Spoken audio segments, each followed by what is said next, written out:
guys, welcome back to my channel. Today I want to talk about the things I wish I knew about before getting dreadlocks. If you're new here, hi, my name is Sarah.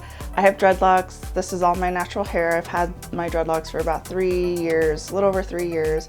I did recently post a 3-year update on my channel that you're welcome to check out here. But today I wanted to talk about the things that I wish I knew about dreadlocks before getting dreadlocks. I did research before getting dreadlocks, mainly watching YouTube videos. I reached out to a few locticians before I found Layla, who is my loctician. She's the one who started my dreadlocks and has only maintained them since they were started a little over 3 years ago. Even though I did research, there were a few things that took me by surprise after getting dreadlocks, and I wanted to share those with you today. Before I jump in though, I have 2 questions for you. I'd love for you to leave me some comments down below because I love the back and forth and the interaction that we have down in the comments. I answer about 90% of my comments on my videos, so feel free to leave me a comment. But one, I want to know if you currently don't have dreadlocks and are researching dreadlocks, what are some of the things that you're looking to learn about in your research? 2, if you have dreadlocks right now, what are some things that you wish you knew about before getting dreadlocks? So I'd love to have that discussion down in the comments so we can all learn from each other and kind of share that information. I also just love talking with other people who love dreadlocks as well. Also, it'd be awesome if you subscribe to my channel. So thank you for that. Okay, so let's jump in. So the first thing I wish I would have known about, or rather just prepared myself for, was how my friends, specifically my friends, how my friends were going to react to my dreadlocks. Now, before I got dreadlocks, I was really excited about them. I couldn't wait, honestly. If you go back to my first video, or showing clips of me before getting dreadlocks, I was really excited. The whole process of getting dreadlocks was amazing and awesome. It took all day. It was my whole world in that day. When I saw my friends later, I think I went out to dinner with one of my friends that same week of getting my dreadlocks started. It was really weird because they didn't say anything about my dreadlocks. They didn't say anything about my hair. It was like a non-topic. And I don't know why that was, because I was really excited about my dreadlocks, and I still am. I still want to talk about them with my friends. I kind of try to play it cool a little bit, but inside I'm just like, oh my God, someone is asking me about my dreadlocks. Let me share everything I know. You know, what questions do you have? Are you curious? Feel free to touch them. I had a little girl that recently asked me about my hair, and yeah, I got down on her level and let her touch my hair, and it was just a moment, like a kind of a teaching moment. So I wish my friends would have been more into my dreadlocks than they were. So I found that really odd that some of my friends, they didn't even know really how to talk to me about dreadlocks, or I don't know if they thought that they shouldn't draw attention to it. If you're anybody who knows me or here on the internet has questions about dreadlocks, I am 100% always happy to talk about dreadlocks. I'm not an expert on dreadlocks, but I love to talk about them and I love them. I think they're beautiful. So the second thing I wish I would have known more about before getting dreadlocks was the Freeform community. So let me take a step back. There are multiple ways that you can start dreadlocks. Mine were started by the back comb method and crochet. So someone went through and sectioned out all my hair and then went through and back combed it and crocheted it and made, you know, the individual locks as they are today. And then over time they've matured and gotten really tight, which is great. There's also the twist and rip, which is a really popular method. I think I saw a video of a kid maybe in the Netherlands who went to a salon and got dreadlocks started in a way that I hadn't seen before. I think there was like perming and chemicals involved. If I can find that video, I'll link it in the description, but it was really interesting, not something I've seen here in the States. But what I wish I would have known more about was the Freeform community. And I still don't know a ton about the Freeform community, but as someone who has dreadlocks, I wish I would have known more about it before getting dreadlocks, because it's a whole community of people out there.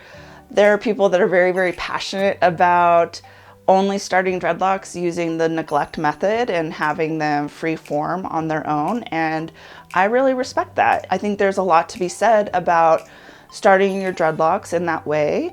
It's not how I chose to start my dreadlocks, but I respect anybody else who has started their dreadlocks that way. I don't know a ton about it. I am not an expert on dreadlocks, even my own. I'm not an expert. I wish I would have known more about this community of people who use freeform and the neglect method to form their dreadlocks. I think they look really beautiful. Sometimes they're different sizes and different shapes. I wish I would have known more about it, and I wanted to share that with you in case you don't know much about it either. You can go off and do your own research on neglect method and the whole freeform community. So another thing I wish I would have known more about before getting dreadlocks, and I did research this a little bit, but I didn't know a ton, is maintenance. So you can decide, after you get dreadlocks, if you want to have them maintained professionally, or if you just want to let them grow, if you want to do it yourself. It's your hair, you get to decide what you do with it. So I've decided to get my hair professionally maintained. And what I wish I would have known about maintenance before getting dreadlocks is how much it hurts.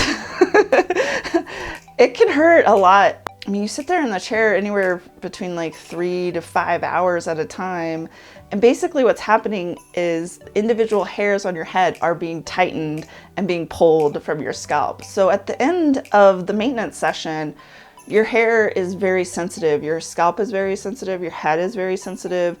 It hurts to kind of sleep on your head that night. Usually I'll take some Advil and kind of try to prop my head up so it's not fully against the pillow totally, but it does hurt. It's sensitive. It lasts about 24 hours. I wish I would have known that more. There are days that I've gone in to get maintenance and I'm just more sensitive that day. My scalp is more sensitive. I start to feel it kind of in my back and in my hips, and I can get really antsy sitting in the chair. Layla is an angel on those days because she's so very sweet and trying to talk to me and take my mind off of it, but it can hurt. And I wish I would have just known more about that before getting dreadlocks. So the last thing I wish I would have known more about before getting dreadlocks is simply the history. I mean, there's a whole history of dreadlocks in the United States and internationally, and I think it's good to know that history before getting dreadlocks. I still need to do more research on this, but again, I wanted to share it with you.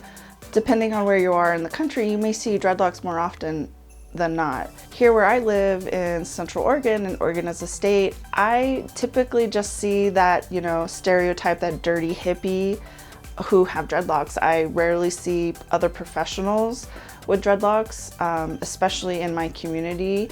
And again, the state of Oregon is very white dominant, so most of the people that I see with dreadlocks are white people. Now, if you're in a different part of the United States, that might be different for you, and that's awesome. That's why I love this community online, because there's a lot of people like me who are professional, just living their life with dreadlocks, and we don't fit into that stereotype. Again, I'm not gonna go get too deep into this, but it is good to know as a white person with dreadlocks where dreadlocks originate in the United States. Typically, that is not white culture, that is Black culture, and we need to respect that and understand that and not be ignorant to the fact of where dreadlocks come from in the United States.